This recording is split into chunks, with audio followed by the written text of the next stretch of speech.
여러분들, 이번 주에 우리가 아주 슬프고 참 슬픈 소식을 들었습니다.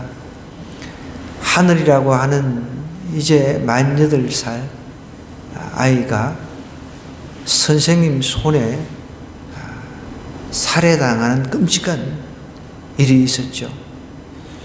그런데 그 하늘이 그 장례식장을 카메라가 비추는데 다행히 십자가가 보이길래 그래도 참 다행이구나, 이 아이가 예수님 믿고 천국 가서 참 다행이구나 생각을 했었습니다. 하늘의 할아버지가 목사님이셨더라고요. 그러면 그 하늘이의 아빠도 목사님 아들인 거죠. 그런데 사람들은 이제 그런 뉴스를 접하면서 에이, 예수 믿어봐 소용이 없네, 예수 믿게 잘 믿어도 뭐 저렇게 비극적인 일을 당하는데, 어떻게 보면 사단이 이 악한 사람들이 가장 좋아하는 그런 가십거리가 되어버린 거죠. 예수 믿어도 소용없네. 여러분, 이거 누가 제일 듣기를 좋아할까요? 사단 마귀가 좋아하는 거죠. 예수 믿어도 뭐 별 차이 없잖아요. 더군다나 이제 피지도 못한 그런 예쁜 아이가, 눈에 넣어도 아프지 않을 정도로 예쁜 아이가 불과 만 8년의 삶을 이 세상에서 살고 하늘에, 천국에 하나님 품에 안겼습니다. 물론 우리는, 여러분, 천국이 이 땅보다는 좋다는 사실은 우리가 다 믿음으로 알고 있습니다. 그죠? 그런데 세상에서 이런 일들이 종종 일어나고 있다는 것이죠. 최근에 제가 세계 2차 대전에 관한 다큐멘터리를 보았습니다. 그 세계 2차 대전의 참혹상, 물론 100년이 훨씬 지난, 100년 정도 지난 그 역사에서 일어났던 그 비극들을 이렇게 쭉 보는데 너무 참 마음이 아프고 답답했습니다. 왜 그랬을까요? 그냥 비극 자체가 아니라 거기에 한 사람 한 사람 나와서 인터뷰하는 사람들의 그 이야기들이 너무 제 마음속을 후볐어요. 자, 독일이 이제 전쟁을 치렀습니다. 독일이 시작을 했어요. 그죠? 독일이 시작을 해가지고 유럽을 그냥 쓸어버렸습니다. 순식간에. 독일 군인 입장에서는, 와, 자부심. 정말 그 독일 시민이다, 독일 군인으로서의 그 자부심이 대단했단 말이에요. 그 당하는 사람 입장에서는 보면은 독일 사람들이 원수잖아요.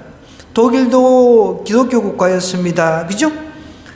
자, 그다음에 영국도 그렇고 유럽이 그때 당시 굉장히 많은 나라들이 기독교 국가였으니까 아이러니하게도 이 기독교 국가들끼리 이렇게 막 전쟁을 치르고 쌩 난리가 난 거죠. 전쟁을 치르는데 더 제 마음을 아프게 한 것은, 이제 나중에 우린 결말은 다 압니다. 연합군이 승리를 해가지고 역전이 됐다는 것을. 일본도 참전하고 해가지고 하여간 미국이 참전하게끔 돼가지고 하여간 난리가 났죠. 그러다가 우리도 이제 그 전쟁의 결과로 말미암아 우리나라도 해방이 된 것입니다. 그런데 그걸 떠나가지고 그 과정 속에서 이제 인터뷰하는 내용이 제 마음을 참 아프게 했는데, 군인으로서 이제 참전했던 사람의 인터뷰입니다. 자기가 전쟁에 나가지고 사람들을 많이 죽였는데 자기가 죽이지 않으면 자기가 죽는다는 거죠. 여러분, 그런 부분에 대해서 한번 생각해 보셨나요? 자기가 죽이지 않으면 자기가 죽는다는 거죠. 자기가 남을 죽이지 않으면, 자기가 상대방을 죽이지 않으면 자기가 죽는다는 거죠. 그게 그 사람도 인터뷰를 하면서도 마음이 자기도 슬픈 거죠.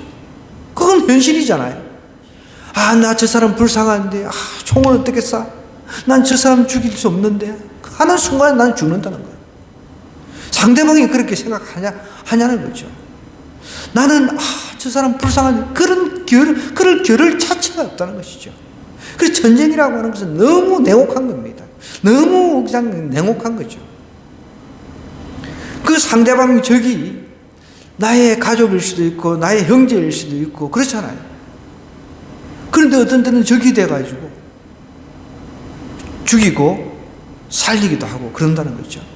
그 유명한 여러분 태극기 휘날리며 우리나라에서 만들어진 영화 보셨나요? 보셨어요?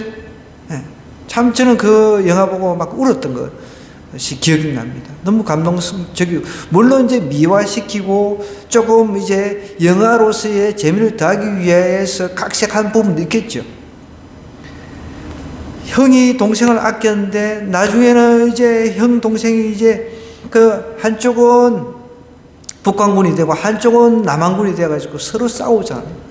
근데 이 나중에는 형이 그 동생을 잃어버린 데 대해서 너무 막 그 화가 나가지고 동생이 이제 막 하여간 막 이게 이 태극기 휘날리면은 그 사상적인 그 부분, 이념적인 그런 부분이 들어갑니다. 너무너무 저도 우리도 한국이라고 하는 분단의 현실에서 그 영화를 바라보면 참 너무 슬픈 거예요. 제가 제 2차 대전 그 다큐멘터리를 보면서 그 인터뷰의 그 내용 그 자체가 너무 저를 슬프게 했듯이 자기가 상대방을 죽이지 않으면 자기가 죽어야 된다는 거예요. 그건 맞잖아요. 내가 조금이라도 자비라고 하는 것을 나는 그리스도인데 나는 예수 믿는 사람인데 어떻게 저 사람을 죽일 수 있지? 그렇게 할 수가 없다는 거죠. 그 순간에 나는 죽는 거죠. 오늘 악인, 여러분 악인은 성경에서 말하는 악인은 하나님을 믿지 않는 사람이 악인입니다. 악인은 악한 행동을 한다는 겁니다. 아수르라고 하는 나라가 어떤 나라입니까? 하나님께서 택한 백성들이 타락하고 하나님 뜻대로 살지 않으니까 하나님은 악인을 들어서 선민을 징계하신다는 거예요. 그런데 하나님께서 아수르를 허용해서 아수르를 들어서 하나님의 그 택한 백성을 징계하는 도구로 썼는데 이 아수르가 이제 도가 지나치는 거예요. 여러분 실험도 그런 실험이 있잖아요. 어떤 사람들이 감옥에 집어넣고 제수 역할, 그 다음에 간수 역할을 시켜봤단 말이에요. 그러니까 이제 선한 사람들을 갖다가 이제 간수 역할을 시키고 이제 악한 사람들을 이제 그 제수 역할을 해가지고 당신은 악한 역, 당신은 선한 역 이렇게 하다 보니까 사람이 그렇게 되는 거예요. 그래서 저는 어떻게 보면은 이 배우라든지 탤런트 이런 역할을 하는 것 자체가 저는 마음에 안 들어요. 악한 역도 해야 되죠. 어떨 때는 가룟 유다 역할도 누군가 해야 되잖아. 그죠? 나는 예수님 역할만 하란다 이게 아니니까 누군가는 가룟 유다 역할도 해야 되잖아요. 그죠? 배신하는 역할도 하고 목매다 막 죽기도 하고 그죠? 그러니까 참 악은 어떤 모양이라도 취하지 말라고 했는데 그런 역할을 해야 된다는 것 자체가 슬픈 거예요. 물론 저는 이제 그런 이야기를 들었어요. 어느 정도 되면 예수님 이제 깊이 만나고 그런 사람들은 역할도 골라서 한다고 이야기를 들었어요. 함부로 아무 역할이나 안 맞는 거죠. 여러분 악은 반드시 멸망합니다. 예수님께서 재림하시면 악은 반드시 멸망한다는 거예요. 오늘 우리가 읽은 이야기는요, 하나님은 악인에 대해서 반드시 심판하신다는 이 메시지, 이 주제입니다. 하나님의 원수, 악인이 하나님의 멸망을 받는다는 겁니다. 오늘 보십시오. 지난주에 이어서 너희는 여호와께 대하여 무엇을 꾀하느냐? 아수르에 대해서 이야기를 하고 있는 거죠. 그가 온전히 멸하시리니 재난이 다시 일어나지 아니하리라. 아수르, 니네가 세계 최강대국, 그 당시에 세계 최강대국일지라도, 그래서 강대국으로서 힘자랑을 한다 할지라도 이제 니네는 멸망의 때가 됐다는 거예요.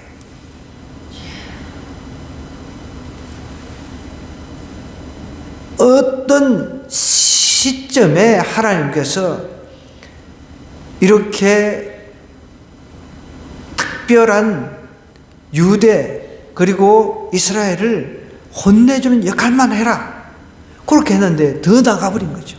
하다 보니 재미있거든. 사람들 괴롭히고 하는 게 재미있거든. 간수가 제수들을 이제 처음에는 막 나쁜 놈 때리기도 하고 그러다 보니까 이제 나중에는 더 점점점 악해진다는 거예요. 그러면 이제 간수 역할하고 제수 역할을 바꿔버리면 어때? 그럼 나한테 했던 게 더 이제 이 머릿속에 이게 내리속에 심겨지게, 너 그때 그 역할을 하면서 나 엄청 괴롭히지. 더 이제 막 세리 괴롭히는 거예요. 더 심하게. 아수르한테 하나님께서 너 이스라엘을 잠깐 정신 차리게 하는 그 역할을 하라고 하나님께서 그 역할을 주었단 말이에요. 그런데 역할을 하다 보니 재밌어. 사람을 괴롭히고 죽이고 점점점 막 나가네. 하나님께 그걸 딱 보시는 거예요. 너희는 여호와께 대하여 무엇을 깨하느냐? 그가 온전히 멸하시니 더 이상 나가면 안 되는 나가버렸단 말이에요. 이제 니네들은 멸망이다, 이렇게 선포를 하는 거죠. 재난이 다시 일어나지 아니하리라. 이 재난이라고 하는 것은 어떻게 보면 이제 이스라엘에게 그 아수르가 퍼부었던 그 재난이 다시 일어나지 않을 것이다. 왜? 이제 멸망을 하니까. 그 이야기입니다. 가시덤불같이 엉클어졌고 술을 마신 같이 취한 그들은 마른 찌푸라기같이 모두 탈 것이거늘 여호와께 악을 꾀한 한 사람이 너희 중에서 나와 사악한 것을 그나노다. 여기서 여호와께 악을 꾀하는 한 사람이라고 하는 것은 아수르 왕 산헤립을 말합니다. 아수르 왕. 아수르 왕 산헤립이라고 그랬어요. 아수르는 북이스라엘 멸망시킨 그런 원흉이죠. 이라크 북부 쪽에 있다 그랬습니다. 우리 현대로 치자면요, 가시덤불같이 엉클어졌고 술을 마신 것 같이 취한 그들은 마른 찌푸라기 같이 모두 탄다는 거죠. 아수르는 이제 하나님의 심판을 면할 길이 없다. 면할 길이 없다는 거예요. 마른 찌푸라기 아시죠, 여러분? 찌푸라기 같은 거. 그 불 잘 탑니다. 하나님께 악을 꾀하는 한 사람, 그 왕이 나와가지고 산헤립이라고 하는 왕이 나와가지고 많은 사람들을 이제 부추겨가지고 이스라엘 멸망을 시켰습니다. 그리고 이스라엘만 멸망을 시킨 것이 아니라 이제 유대까지 멸망을 시키려고 하고 있다는 거죠. 그러니까 하나님께서 그걸 못 보시는 거죠. 여러분, 우리가 잘못할 때 하나님께서는 우리의 대적을 동원해서 우리에게 징계를 주실 때가 있다는 거예요. 그런 징계를 통해서 우리 믿는 사람들은 정신 바짝 차리면 됩니다. 하나님께서 나에게 징계를 주신다 생각하는 거죠.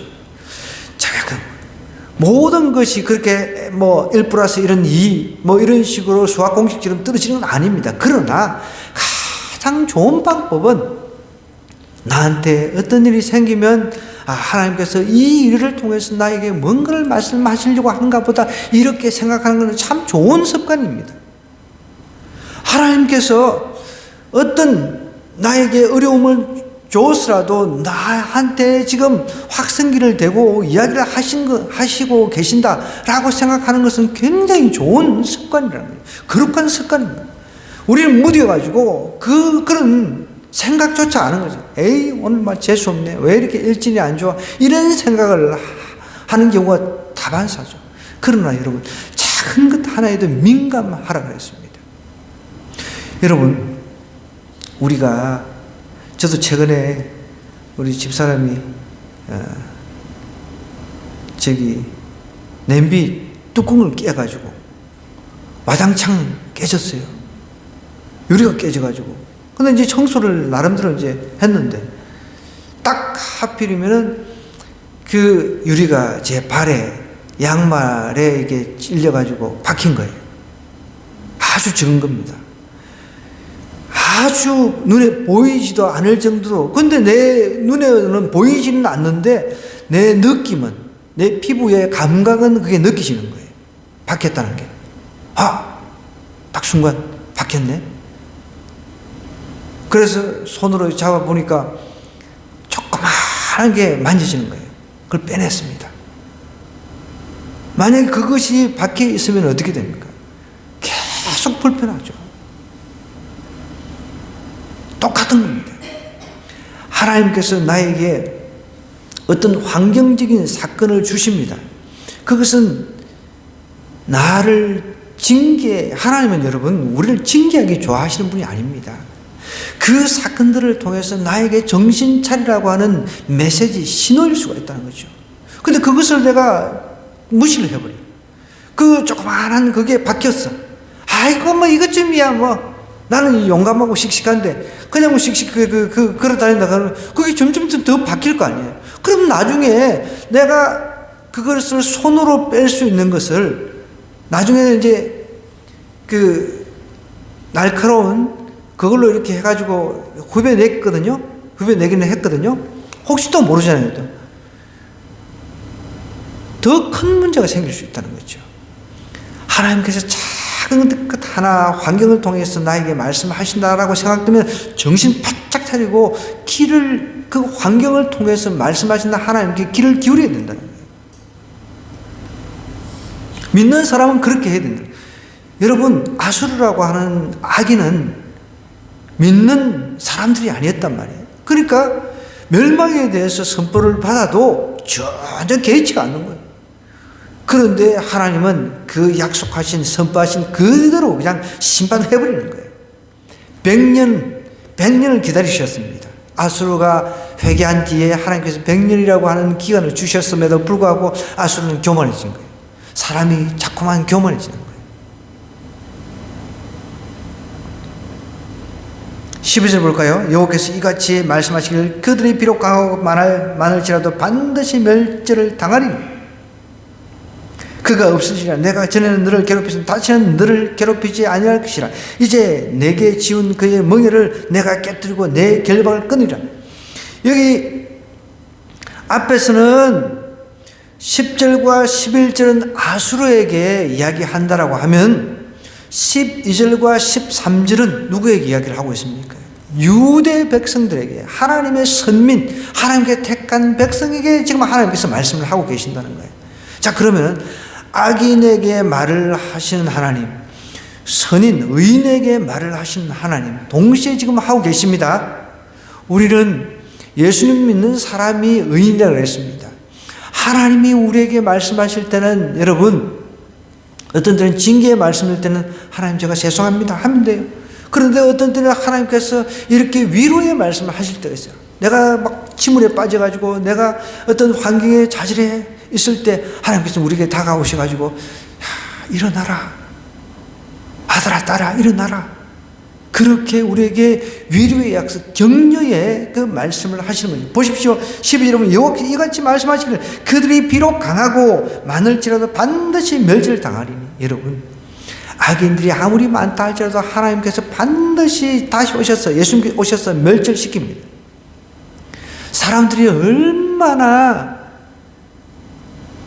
그런 사건 하나를 통해서 예수님 믿어봐야 소용없네, 하늘의 그 안타까운 사건을 통해서 다 그런단 말이에요. 여러분, 과연 그럴까요?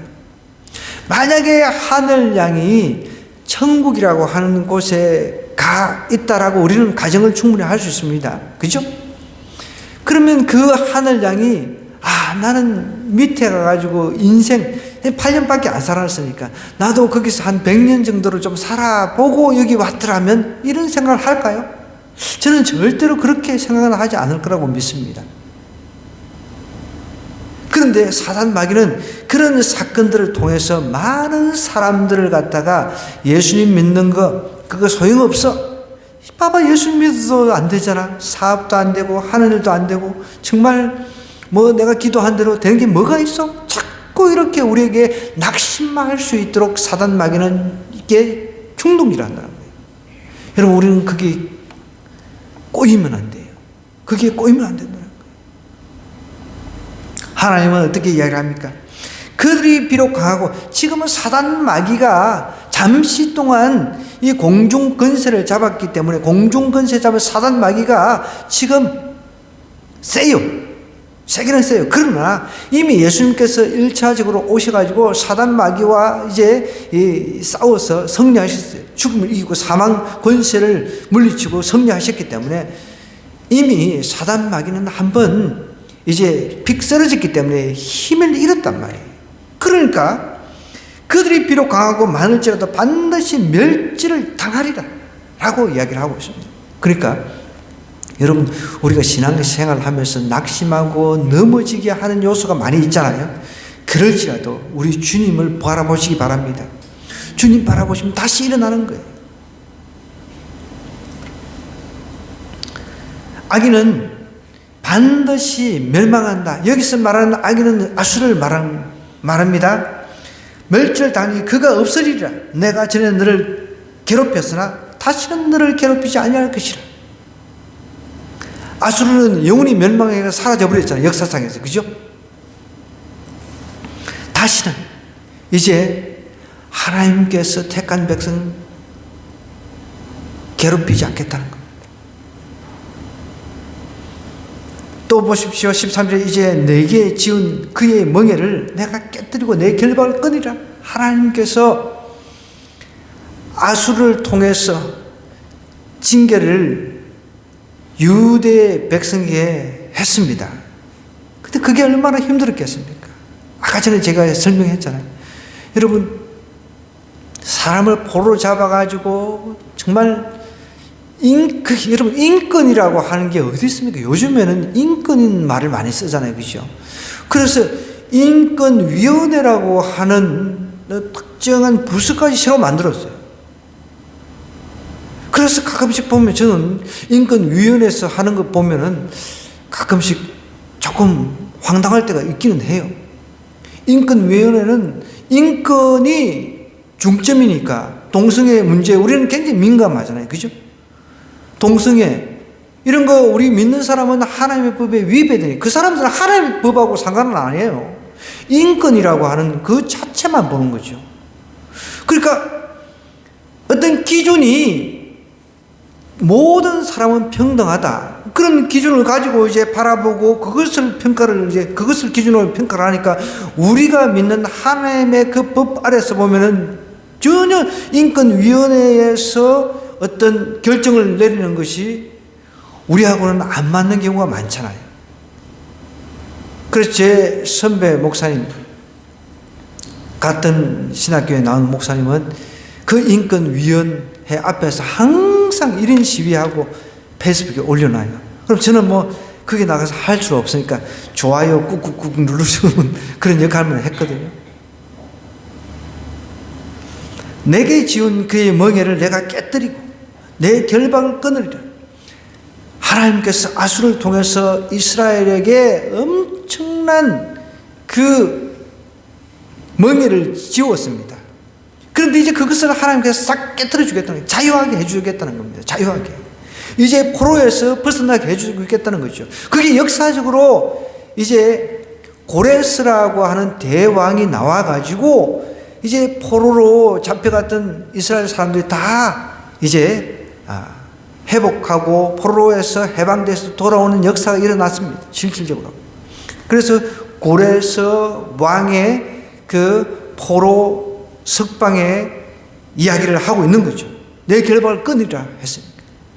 그렇다고 해서 여러분 고레스라고 하는 그 왕이 하나님의 도구 역할은 했지만은 가끔씩 어떤 목사님들도 가끔씩 우리나라 그 대통령을 고레스 같이 이렇게 뭐 고레스 같은 왕이 되게 해 주시옵소서 뭐 이러는데 저는 뭐 동의할 수가 없습니다. 고레스 대왕은 어떻게 보면 다신론자였어요. 오직 하나님만 섬기는 그런 사람들이 아니었단 말이에요. 그 당시에. 그런데 목사님들이 가끔씩 기도하면 고레스 같은 우리나라 대통령, 우리나라 정치인들의 정치인 중에 고레스 같은 사람이 나오고, 아니 왜 하필 많은 그 믿음의 그 왕들 놔두고 왜 그 고레스, 이방의 그 고레스인지 이름도 별로 마음에 들지 않는 그런 사람 이름 대고 막 고레스 같은 사람 나오게 해달라고 그런지는 모르겠어. 우리가 막 흔히 말하는 다윗도 있고, 그죠? 솔로몬은 조금 이제 뒷판에 가서 약간 좀 그래가지고, 이거 하다못해 뭐 다윗 같은 이러면 좀 이해가 가는데, 아니 이방 나라 그 좀 포로로 이렇게 포로를 해방시켜준 그 나라 왕에 대해서 고레스 같은 뭐 조금 저는 그 기도를 그렇게 할 때마다 마음이 조금 불편해요. 좀 안 했으면 좋겠어요. 그건. 내게 지은 그의 멍에를 내가 깨뜨리고 내 결박을 끊으리라. 여러분, 우리는 결박 중에 그 결박, 멍에 중에 멍에가 무엇입니까? 죄의 결박, 죄의 멍에입니다. 그 죄의 멍에, 죄의 결박을 예수님께서 오셔서 끊어주셨다는 거예요. 죄에서 자유함을 얻었다는 거예요. 이것보다 더 큰 해방이 어디 있습니까? 여러분, 거기에 대해서 깊이 생각하셔야 돼요. 그리고 죄에서 자유함을 얻었다는 것을 내가 깊이 깨달을 때 그때 하나님을 인격적으로 만나는 거예요. 다른 것을 통해서 여러분 하나님을 깊이 만나려고 하지 말고 죄에서 자유함을 누렸다는 거예요. 죄의 멍에에서. 죄의 멍에는 이 무게를 측정할 수가 없습니다. 너무너무 무겁기 때문에 이거는 무게를 측정할 수가 없어요. 죄의 결박은 끊을 수가 없습니다. 인간의 노력, 인간의 능력으로는. 그런데 하나님이신 예수님께서 인간의 몸을 입고 오셔서 그 죄의 멍에, 죄의 결박을 끊어주셨다는 거예요. 여러분, 이 죄의 문제를 우리가 해결하지 않고서는 하나님을 인격적으로 만날 수 있는 길이 없는 거예요. 그걸 알아야 돼요. 그러니까 사람이 변화가 없어. 하나님 믿을 때 하나님 나 이렇게 해주시면, 나 이렇게 해주시면, 나 저렇게 해주시면, 그러니까 어떤 조건을 달아요. 그런데 하나님은 여러분 잘 보십시오. 하나님은 우리가 그렇게 조건을 달아도 그 응답을 해주실 때가 많습니다. 그런데 우리 인간은 조금만 환경이 안 좋아지고 내 뜻대로 안 흘러간다 그러면은 그냥 냅다 하나님은 뭐고 내팽개쳐 버리는 거예요. 저도 뭐 아들한테 들은 이야기지만, 아들이 그 고등학교 다닐 때 코람데오라고 하는 그런 기독교 동아리가 있었는데 저는 참 기도했습니다. 그 동아리를 놓고. 얼마나 귀합니까? 학생 신분에 하나님을 간절히 찾는 그 동아리가 있다는 게. 근데 그 아이들이 이제 대학을 들어가고 그래도 믿음을 찾아서 이제 나름대로 믿음 안에서 신앙생활을 이어가는 학생들이 있는가 하면 믿음에서 완전히 떠난 학생들도 있다는 거죠. 참 그런 이야기를 듣는데 너무 마음이 슬픈 거예요. 그런데다가 그 부모님이, 어머님이 너 교회 안 다니면 앞으로 재산이 좀 있나 봐요. 그 집안이. 재산 안 물준다고 그러니까 자기가 불면 된다고. 그런 것도 아랑곳하지 않고. 참 나 같으면 재산도 물려받고 예수님도 잘 믿겠는데. 너무 슬픈 거예요. 그런 일들이. 여러분, 우리가 죄에서 자유함을 얻었다라고 하는 거, 이것보다 더 귀한 건 없다는 거예요. 그리고 우리 청소년들도 마찬가지고 어른들도 마찬가지입니다. 죄에 대해서 내가 그 사함받았다. 죄의 멍에, 죄의 결박에서 내가 자유함을 누렸다. 이것을 우리가 좀 생각할 수 있어야 됩니다. 매일 생각하는 게 내 중심이잖아요. 하나님 나한테 왜 이러세요? 하나님 나한테 왜 이렇게 안 해주세요? 항상 그런데 하나님이 나한테 해주신 것을 내가 생각을 안 한단 말이에요. 그러니까 믿음이 성장할 리가 없는 거죠. 어떻게 믿음이라고 하는 것이 성장할 수 있습니까? 뭔가 깨달을 수 있는 터닝 포인트가 있어야 되는데 그게 죄에서, 죄의 결박, 죄의 멍에에서 예수님께서 나를 해방시켜 주셨다는 거예요. 이것을 깨닫지 못하면 백나가도 죽는 그 순간까지 깨닫지를 못하는 거예요. 안타깝지만 이순재 여사님 이야기를 좀 하겠습니다. 제가 갈 때마다 복음 전하려고 가서 막 이야기를 하면 다 알아요. 결론은 교회 나오라고 하는 거죠. 네, 맞습니다. 한참 막 침 튀기면서 막 설명하면 결국은 그걸 다 알아요. 교회 나오라고 하는 소리죠. 다 압니다. 그런데 제가 늘 안타까운 게 그거였습니다. 이제 어르신들은 죽음을 준비해야 되지 않습니까? 그런데 본인은 자기 남편이 자기보다 먼저 갈 것 같아가지고 자기 남편이 만약에 무슨 일이 생기면 나한테 연락하겠다고 전화번호까지 다 제가 적어드렸습니다. 입력을 해드렸어요. 그런데도 항상 이 핑계 저 핑계 대고 제가 모시러 가겠습니다. 그런데도 핑계 대고 저 핑계 대고 자꾸 그런 게 너무 마음이 좀 무거웠습니다. 그 자녀들이 있습니다. 아들도 있고 딸도 있습니다. 근데 그 자녀들이 다 교회를 다닌대요. 그래서 자기한테 한 번도 엄마 교회 나가시라고 예수님 제대로 믿으셔야 된다고 그런 이야기를 하지를 않았다는 겁니다. 여러분 정말 내가 예수님을 믿어서 죄에서 해방되고 죄의 멍에서 자유함을 누렸는데 내 자식, 내 친척, 내 친구, 내 사랑하는 가족에게 누군가에게 예수님에 대해서 이야기를 할 수가 없습니까? 안 하고는 못 배기는 거죠. 문제가 있는 거죠. 우리 자식들이 아무도 김동하고 교회 가라는 소리는 이야기 안 하는데 이러고 있습니다. 너무 안타까운 거죠. 정말 자신이 죄에 대해서 내가 예수님 때문에 죄의 멍에서 죄의 결박에서 자유함을 누렸다라고 한다면 기어서라도 교회에 나와서 나는 정말 마지막 죽는 그 순간까지 예수님을 붙잡고 살겠습니다 라고 할 거라는 거예요. 제가 여러분들 예전에 한번 말씀드렸을 겁니다. 어떤 노인분인데 이분이 나이 들어서 예수님 믿었어요. 눈이 오나 비가 오나 새벽 기도를 다녔어요. 근데 눈이 억수로 그야말로 눈이 펑펑 쏟아지는 날 새벽에 눈길로 이제 걸어서 교회 오시다가 돌아가셨대요. 저는 정말 하나님께서 그걸 너무 기쁜 죽음으로 받아들인 걸로 저는 분명히 믿습니다. 천국에서 얼마나 축하했겠습니까? 그런 죽음이 멋있지 않습니까, 여러분? 그런 죽음이. 병으로 정말 앓다가 죽는 그 죽음보다. 제가 지금 읽고 있는 책이 죽음 공부라고 하는 책입니다. 현직 의사가 쓴 책인데, 죽는 그 순간 제대로 10%도 안 되는 사람들이 아름다운 이별을 하는데 10%도 안 된다는 거예요. 다 호수 꽂고, 우리 홍 집사님 그는 중환자실에도 계셨기 때문에 잘 아실 텐데, 정말 아름다운 이별이라고 하는 게 오히려 의사 입장에서는 그게 더 중요한데, 그것을 하지 못하고 조금이라도 이렇게 나름대로 자기가 죽음을 지켜보니까 그것을 좀 해주는 게 최고의 의사로서 가치 있는 일이란 거예요. 다만 5분이라도 사랑하는 가족하고 식사라도 하시라고.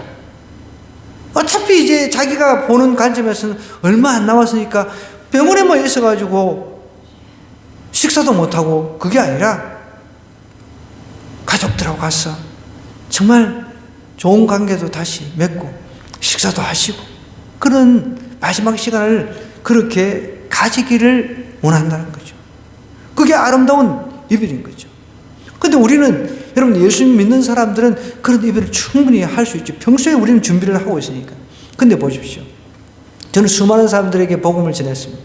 이순재 여사님도 그 중에 한 분이죠. 갈 때마다 자꾸만 피하고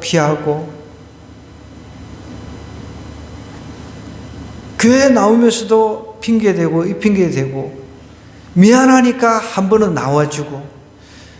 여러분, 우리가 그 사람 데려다 놓고 그 사람의 어떤 돈을 빼내려고 합니까? 무엇을 원합니까? 우리가 그 사람이 예수님을 믿어주기를 바라는 것이 우리의 마음 아니었습니까? 예수님 믿고 천국 가기를 우리는 소원하는 거죠. 그런데 지금 이제 병원에 입원해서 어떻게 되는지 정확하게 모르지만 만약에 면회도 안 된다라고 한다면은, 코로나 이후로 이제 참 어디 병원에 면회하는 것도 쉽지가 않아요. 면회도 안 된다라고 하면, 최근에도 언제가 제가 어디 병원에 가보려고 했는데 면회가 안 된다 해서 제가 못 갔던 기억이 있는데, 그러면 이제 복음을 전할 수 있는 기회조차도 이제 잃어버리게 되는 거죠. 여러분, 우리 주님께서 우리의 죄의 멍에, 죄의 결박을 풀어주셨다는 것, 이거 하나만 좀 한번 깊이 한번 묵상 좀 해보세요. 제발 다른 거 묵상, 하나님 왜 나한테 뭐 안 해주십니까? 나는 왜 병을 안 고쳐주시고, 내 왜 물질을 안 주시고, 내한테 뭐 안 해주시고, 이런 생각 좀 하지 마시고, 하나님께서 나에게 죄의 결박, 죄의 멍에를 벗겨주셨다, 이거를 한번 생각해 보라는 거예요. 그럴 때 거기서 하나님을 깊이 인격적으로 만나는 겁니다. 그러면 하나님을 깊이 인격적으로 만나면 삶이 변하게 되었습니다. 술, 담배 끊어버릴 수 있는 거예요. 죄에 대해서 신경을 안 쓰니까, 죄에 대해서 묵상이 안 되니까 자기가 죄인인 줄 모르는 거예요. 그 이순재 선생님한테도 제가 가서 죄에 대해서 이야기를, 나 죄 안 졌대요. 착하게 살았대요. 교사니까, 교사로 오랫동안, 그때만 해도 이순재 여사님이 활동하던 교사, 그때는 그림자도 밟지 않았던 시절이었잖아요. 존경의 대상이었습니다. 존경의 대상. 그러니까 더 지금보다는 본인의 몸가짐도 조심했겠죠. 그러다 보니까 남한테 죄를 한 번도 진 적이 없다고 저한테 얘기를 했습니다. 자기는 죄 진 적이 한 번도 없대요. 그래서 나중에 이제 다음에 또 찾아갔습니다. 또 이야기를 했습니다. 그랬더니 이제 마음이 좀 쌩숭쌩숭한데, 화가 난대. 왜 그러시냐. 화투를 치는데 자꾸만 돈 딸 생각에 100원짜리 점백 치는데 그거 화투 딸 생각에 자꾸만 화도 나고 막 그런다는 거예요. 그것이 죄라고.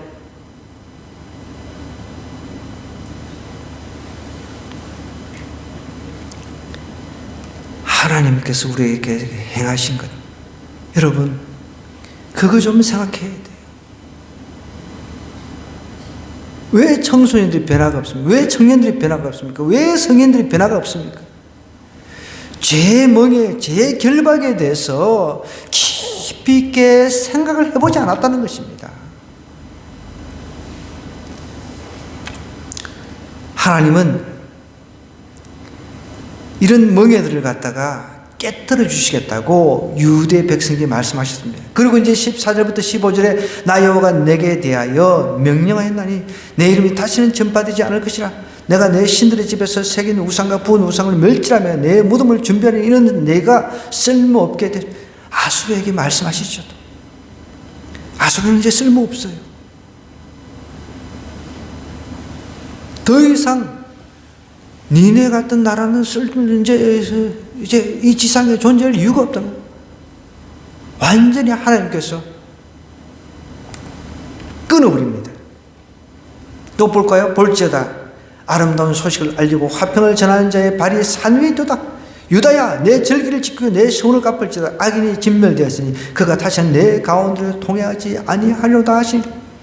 이제 유다 입장에서는 유다를 괴롭혔던 원수가, 악인들이 다 멸망했어요. 얼마나 기쁘겠습니까? 여러분 얼마나 기쁘겠어요? 제가 아까 전에 그 다큐멘터리 이야기를 좀 했습니다. 다큐멘터리 이제 말미에 전쟁이 이제 끝났습니다. 영국이 승리를 했죠. 처음에는 거의 영국도 프랑스도 독일에게 질 그런 수준까지 갔습니다. 러시아도 마찬가지였고요. 그런데 영국 처칠이 하나님 앞에 기도했어요. 또 백성들에게 기도해달라고 그렇게 부탁했습니다. 하나님께서 그 기도를 들으신 거예요. 날씨를 하나님께서 변화시켜 주셨어요. 날씨를 주관하시는 분이 하나님 아니십니까?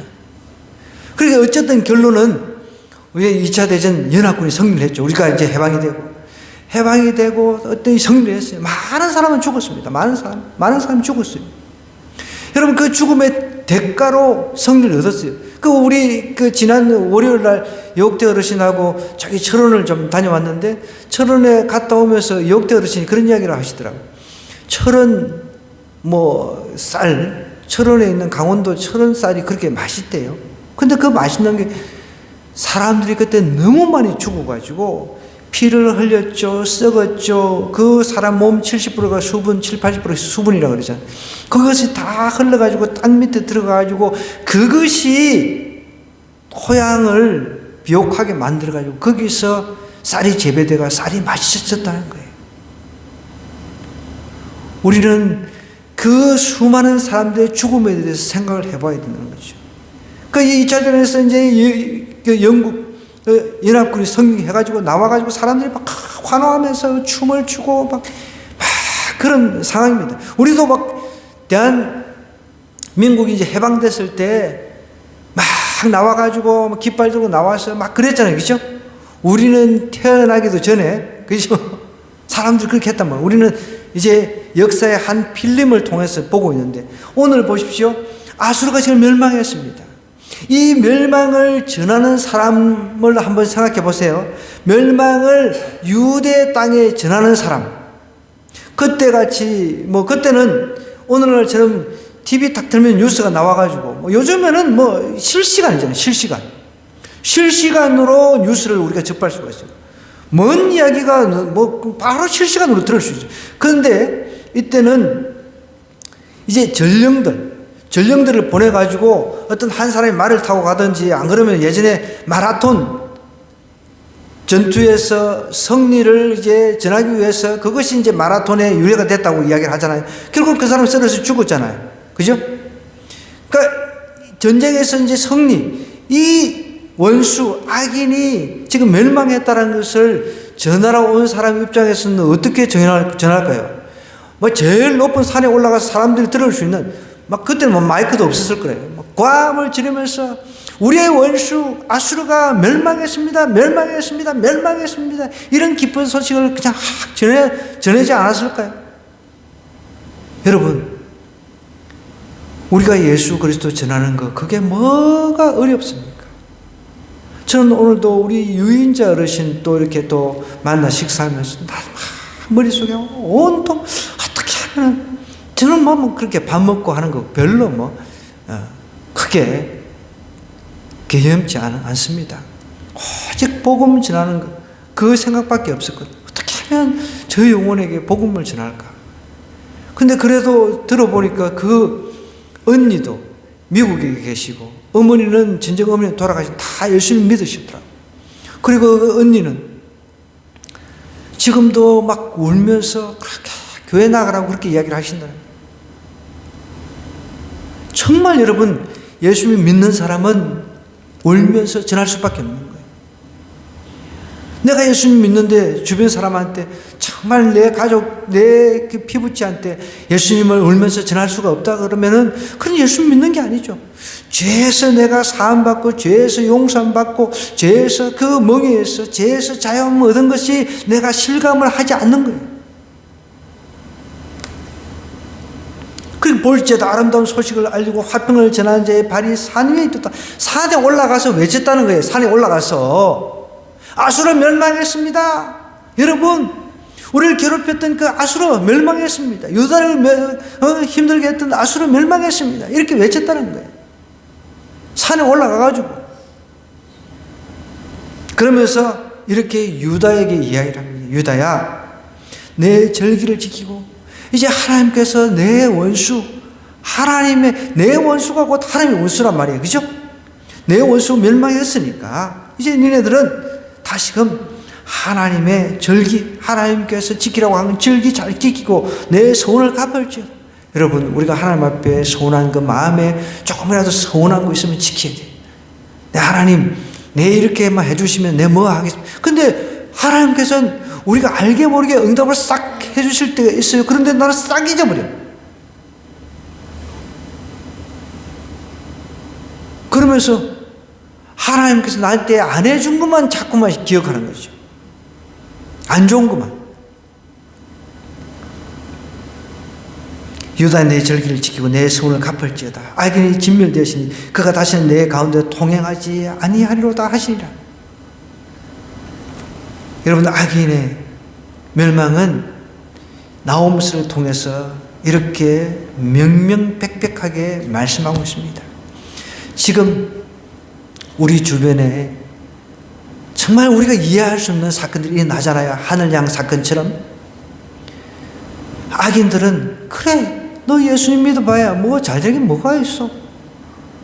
여러분 예수님 믿기만 하면 잘되면 세상에 전도하기 얼마나 좋습니까? 그렇잖아요. 예수님 믿으면 뭐 그 사업도 잘 되고 뭐 애들 우리 학원도 안 다녀. 예수님 믿기만 하면 다 천재야. 다 그냥 공부해가지고 서울대를 다 가버리면 세상에 누가 그러면은 예수님 안 믿는 사람 누가 있겠습니까? 예수님 믿기만 하면 다 MIT 가버려.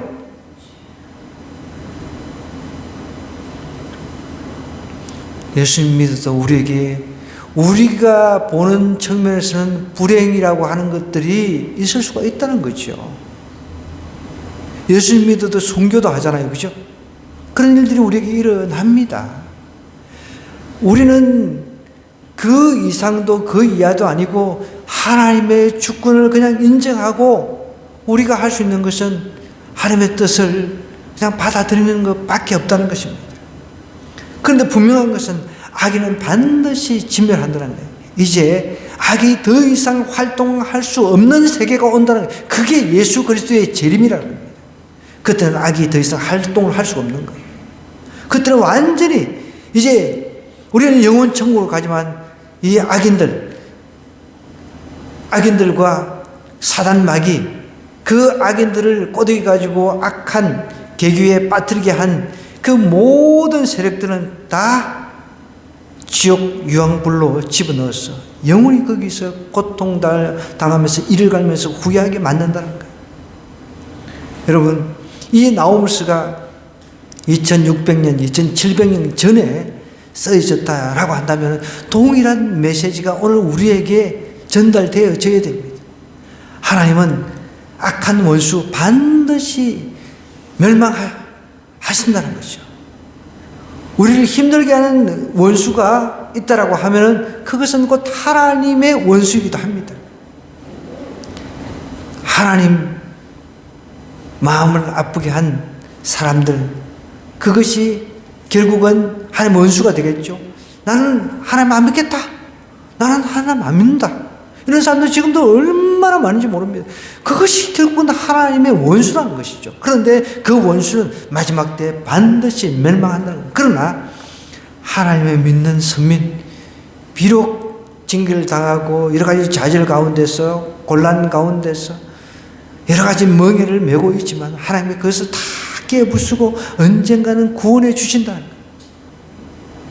그러니까 여러분 예수님 믿는 것만큼 큰 복이 없는 거예요. 예수님 믿는 것이 우리가 정말 대박인 거죠.